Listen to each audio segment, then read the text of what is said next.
নমস্কার, আমার নাম স্নেহা ধর। আমি হুচাই থেকে বিশ্বকবি রবীন্দ্রনাথ ঠাকুরের আবৃত্তি করে শোনাচ্ছি হারিয়ে যাওয়া। ছোট্ট আমার মেয়ে সঙ্গিনীদের ডাক শুনতে পেয়ে সিঁড়িতে নিচের তলায় যাচ্ছিল সে।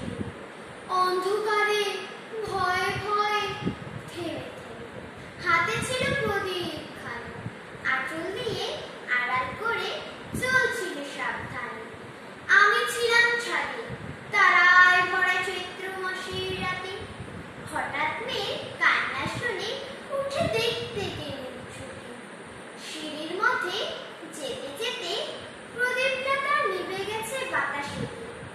সুধায় তারে কি হয়েছে মামি? সে কেঁদে কয় নিচের থেকে, হারিয়ে গেছি আমি। তারায় ভরা চৈত্র মাসের রাতে ফিরে গিয়ে ছাদে মনে হলো আকাশ পানে চেয়ে আমার বামের মতো যেন অমনি কে এক মেয়ে। নীলাম্বরের আঁচল খানি ঘিরে দীপ শিখাতে বেঁচে একা চলছে